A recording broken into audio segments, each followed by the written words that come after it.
I wonder if this reinforces the fact that when rules on the books are enforced, further regulations might not be necessary in the crypto world. What do you think?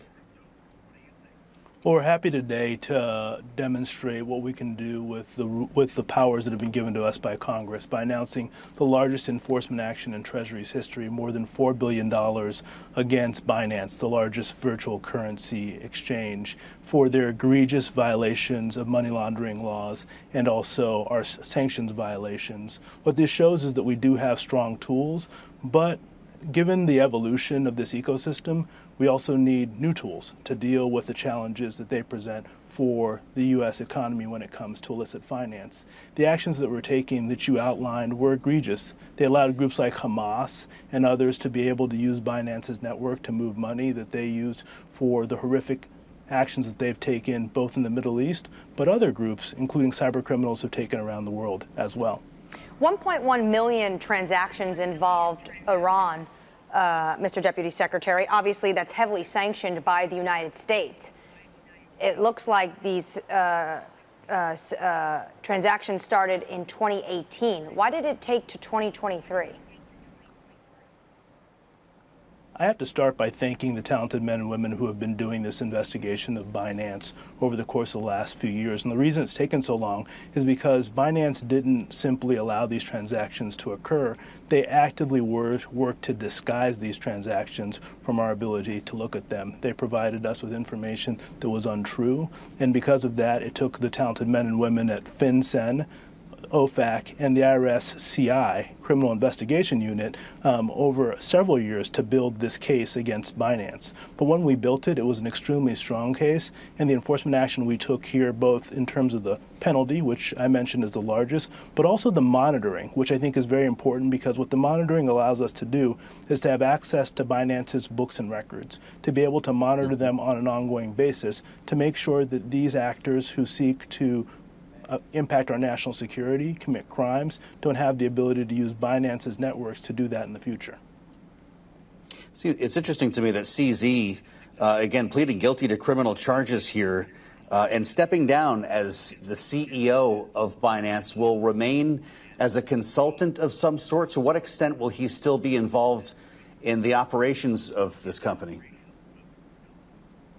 I can't tell you the exact involvement in the operations of the company, but what I can tell you is that the monitor we're putting in place is charged with making sure that Binance is not in a position to continue to take actions that have the ability, that allow terrorist groups and cyber criminals to use Binance as a vehicle to move money illicitly. And if we find that Binance or CZ is taking actions that impact our national security, we're willing to continue to act to take actions against Binance that will impact it. But the message broadly to the crypto ecosystem today is that if you take actions or fail to take actions that prevent illicit actors from using your systems to impact our national security, we're going to act. Well, to Joe's point, why is Changpeng Zhao still allowed to keep his stake? If these were such egregious actions, why is the exchange still allowed to operate? The truth is that the way the exchange operates going forward is going to be very different than the way it operated previously. Our goal was to make sure that we took actions as quickly as possible to prevent Binance from being able to impact our national security. We think that not only the penalty, but the monitoring and making sure that Binance no longer is able to operate in the United States of America are going to meaningfully improve our national security and put us in a position to make sure that actors who seek to threaten our national security, be it terrorist groups or cyber criminals, are no longer able to use what is the largest platform in the world to do that going forward. The key for us is to make sure as this monitoring goes on and we have detailed information about what's happening in Binance, we use that to hold them accountable to the agreement that we've reached here, and that if they violate that, we'll take further actions as needed. We heard from your boss on this earlier today, along with the Attorney General. Treasury Secretary Janet Yellen at that news conference this afternoon warned other entities about playing outside the lines. Here she is. If virtual currency exchanges and financial technology firms wish to realize the tremendous benefits of being part of the U.S. financial system and serving U.S. customers, they must play by the rules. And if they do not, the the U.S. government will take action. I wonder who that audience was for exactly, Secretary. We've heard from the SEC head, for instance, to come down and register is the line that we've heard from Gary Gensler. Who are you concerned about and who are you watching? Because a lot of folks are asking today if this settlement will prevent the next one like it. Our goal was to send a clear message today, and that's what we did, to the entire crypto ecosystem, saying that illicit finance is something you have to help us prevent. And if you're not going to be willing to do it, we're going to take actions to do it ourselves. And that's exactly what we've done just over the course of the last few months in response to Hamas's horrific attack of Israel. We've gone after the ways in which they've used crypto to further their ability to get access to funding. I recently went to Europe to work with our European allies and partners to talk about ways that we can take joint actions, because we recognize that we can't just act here in the United States. We need to act globally to go after these ecosystems.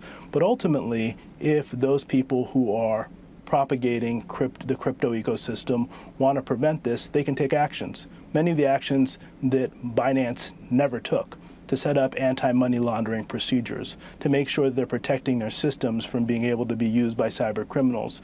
What Binance actually did was they set up ways to prevent us from being able to see criminal activity. In over 5 or 6 years in which we monitored Binance, they never submitted one suspicious activity report. And what we found was that there was more than enough suspicious activity going on in Binance to be able to justify the actions that we've taken here. And the goal has to be that Binance and other crypto firms, as they look to develop their businesses, need to do it mindful of the fact that they cannot create illicit financial risks for the broader economy and for our national security. Given all of this, are you looking at more bad behavior in digital assets, and should we expect more fines? Where we see bad behavior, we're going to take action. We've done that over the last few weeks. FinCEN recently announced a 311 action against mixers, a class within the crypto ecosystem that's often used to create anti-money laundering risk. We also took action against cryptocurrencies that were being used by Hamas to facilitate their trade. Well, I'm talking about what we're committed future to doing action. is continuing to act. And my point is that we've acted before, and we're going to continue to act where we see risk presenting. And our goal is to make sure that where we don't have the ability to act, to go to Congress to ask them for additional authority, because the thing that we don't want to have happen is that as we shut down the avenues for illicit finance to flow through the traditional banking system, we don't want those actors to turn to cryptocurrency, which is what we've seen in the case here of Binance. And what we're saying is that we're going to act if the industry itself doesn't act to set up anti-money laundering procedures to protect the broader financial system.